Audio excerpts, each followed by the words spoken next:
Hi, Eli. Hi. Hola, ¿qué tal?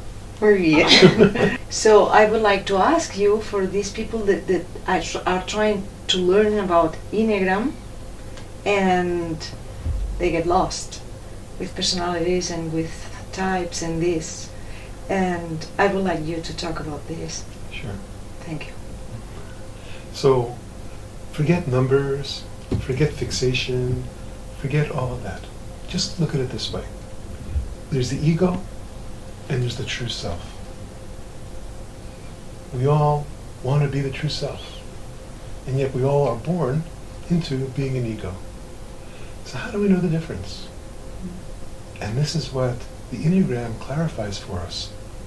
This is ego, this is true self. If this is what's happening, it's ego. If this is what's happening, it's true self. It becomes very simple. Either you're identifying yourself as an ego, which is suffering. Ego means suffering. It means a limited personal identity of someone who's afraid, angry, and needy. Needs love, afraid of the future, and angry about who's in control and why I am where I am. That's ego. Yeah. Those three, fear, anger, neediness, that's the basis of the Enneagram fixation. All Enneagram fixation are just styles of how we express fear, anger, and neediness. If it's neediness, that's the emotional fixations. Those are called the hysterics. These are the people that need to get their confirmation from outside. So someone outside will tell me if I'm good or not, if I'm lovable or not, if I'm worthy or not. Those are the needy ones, trying to find love. The fearful ones are the ones living in their head, questioning, doubting, trying to figure it out, trying to understand it, not being clear, and doubting myself and doubting the authority. Those are the mental fixations. Those are the fear points. The anger are living in the body. They're more in the body and angry. Angry at God, angry at me, angry at my parents, angry at the world, angry at the situation. How did I end up as an animal? How did I end up in somebody else telling me what to do? And so those are the three. And we all have all of them. Because we all have a physical, an emotional, and a mental body. And since we all have a physical, emotional, mental body, we all have a fear body, a neediness body, and an angry body. But we're fixated in one of them. And our ego crystallizes in one of those three bodies, and then everything else revolves around that. Wow. Thank you. You're very welcome. So, I was like wondering, how can be this easy in terms of quotidian life? Learning the Enneagram and not having this need of being psychiatrist, psychologist, psychotherapist, because this means is for everyone. And this sense of freeing the fixation can be used for normal people. Okay, so first of all, the fixation doesn't become free. The fixation is the fixation. You wake up from the identity of the fixation. The ego doesn't become free. You wake up from the identity as an ego. Consciousness becomes freed of its own limitation. Pure, immortal, conscious love gives up its identity as a needy, angry, frightened somebody. And this is for everybody. And learning the Enneagram won't do any good at all. You have to first want freedom, first want truth, first want to know who you really are. Then the Enneagram can be a useful wisdom mirror for showing you who you're not, for showing you what's running subconsciously that you're not aware of. Because none of us say, oh, I'm afraid. We say, we talk to ourselves and make up a story about, I'm not afraid, it's just you're dangerous. I'm not afraid, it's just, I'm not sure. I'm not afraid, but. And so we tell ourselves stories to rationalize acting out the fixation. So needy fixation that needs love doesn't say, oh, I'm needy and I need your love. They say, oh, I'm a very helpful, kind person, and I love taking care of you. And so what the Enneagram does is it shows you what's running deeper. What's under this helpful, kind person, which is just an act, trying to get love.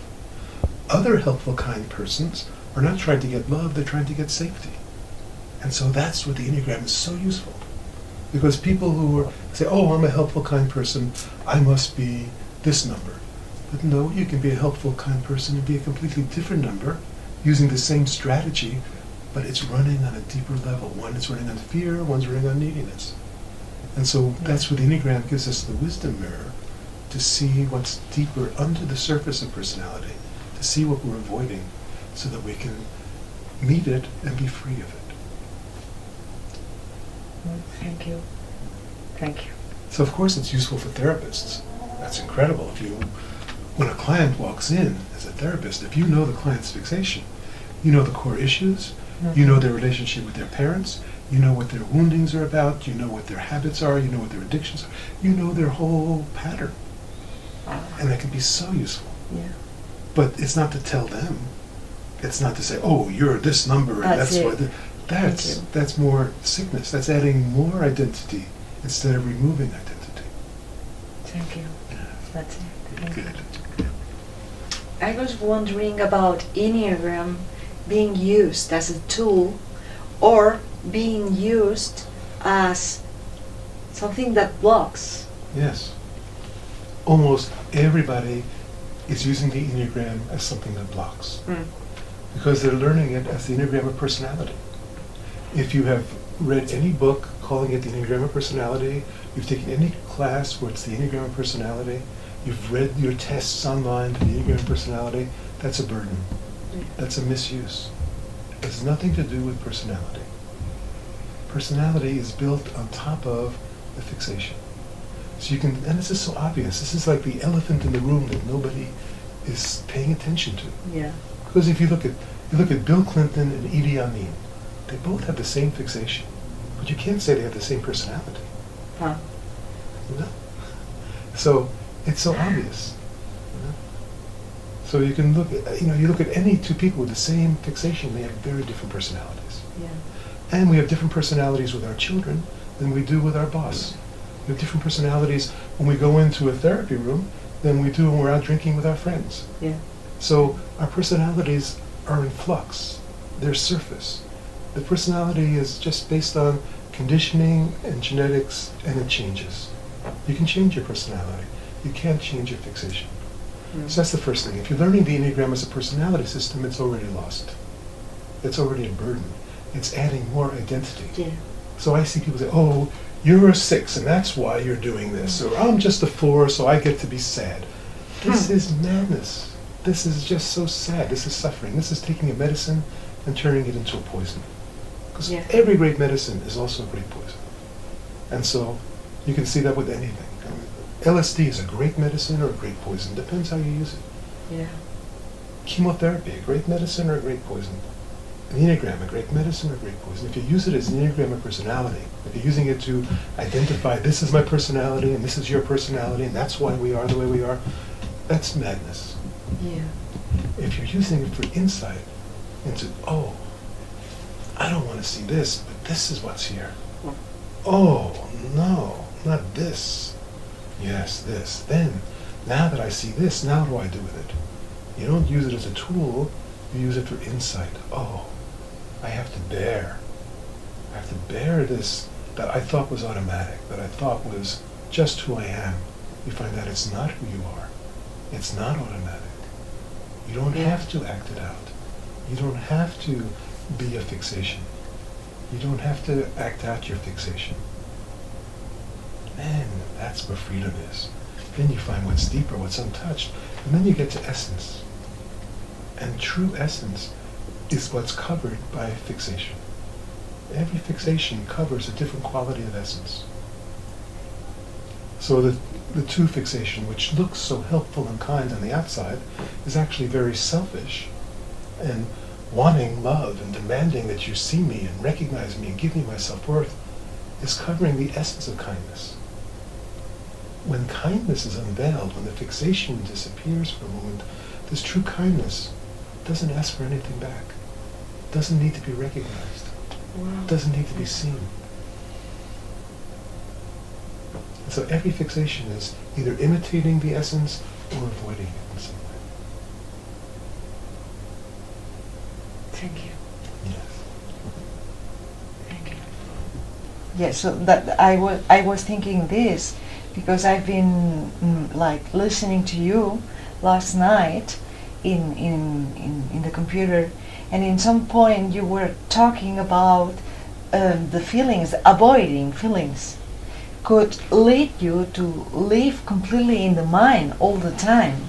Yes. And I would like if you could explain this. Most people never have true feelings. They have manufactured feelings. Because there's fear, and there's a fear of fear, instead of feeling the fear, I'll tell myself a story and feel sad. And then I can cry and cry and cry as a way of trying to discharge the fear that's under the sadness. So we tell ourselves stories to create false emotions that we can express or deal with to avoid the deep feelings, the deep emotions, because they're scary. So some people, the deep emotion is rage, and they're afraid of expressing rage. So instead of feeling the rage, we make believe it's not there, and on top of it, I can be helpful and friendly and sad, and I can live my whole life that way and never experience the deep rage that's been there my whole life.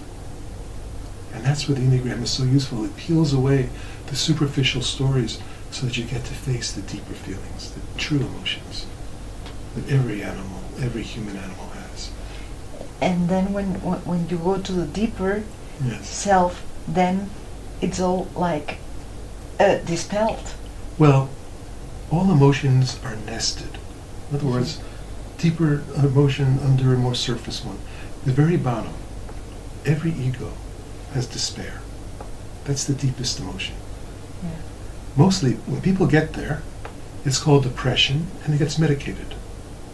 You go to a doctor, I'm depressed, they give you some pills, you get back into your life. But if you don't, if you feel it as a despair, every human has despair at the core. Why? Because the ego is not going to make it. Yeah. First of all, it doesn't exist. It's going to die. And at the root, if you go into the very root, there's something missing. Everyone knows there's something missing. It's nothing there. There's a hopeless despair. There's something missing because the ego is based in emptiness. And if you go far enough in, you find the emptiness, and it's scary. Oh my God, there's something missing. And so despair is what everyone avoids. And you avoid it by bouncing back up into a more superficial emotion. But if instead you're willing to actually be in despair and plunge in head first, you find what's under it. And under despair is this black hole. And that's as far as Jean-Paul Sartre gets as far as the black hole. It doesn't go all the way through. It just gets to the black hole and then sees the whole world empty, hopeless despair. But if you're willing to bear it, you can fall through this black hole. It's like a black hole in space. A black hole in space sucks in what's called the event horizon. So time and space all gets sucked into this black hole. That's like the black hole inside. It's the most terrifying. If I go in there, I won't exist. Yeah. That's it. That's the place. Yeah. If you don't exist, then you find what does exist. That's it. Then there's a birth. You fall through the black hole, and there's a birth. You find what doesn't die, what always exists, what doesn't change. And this is your true self. And when you find your true self and you realize it, then from there you look back across the ocean of suffering to see all this imaginary froth on the waves instead of the depths of the ocean. And then you're free. Then you can be as you are. And whatever happens, no problem. Fear arises, anger arises, sadness arises, so what? Happiness arises, joy arises, it all arises. It all arises from the same ground. The ground that is completely empty, intelligent, silent. This is self. And if we all wake Yeah. up, that's the possibility. Then that makes it all worthwhile.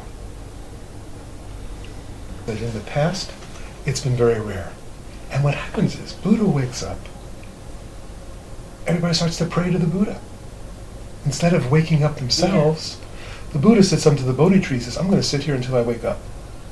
Everyone else sits for 20 minutes. Jesus wakes up. He wakes up. He has this realization, I and my Father are one. Now, if everyone around him has the same realization, I and my Father are one, this is revolutionary. Oh, yes. Everybody wakes up. Instead, he and his Father are one. And then they all worship him. Yeah. So, this is a possibility for everyone to wake up. I and my Father are one. This is the truth. There's only one being. There's only one consciousness. Really. And we can all realize it now. Before we couldn't. Their parents couldn't know this. They never heard of it. But now you've heard of it. You know it, and it's possible for you to wake up. Wow. It's so beautiful. Well, thank you so much. Eli, thank you so much. Thank you.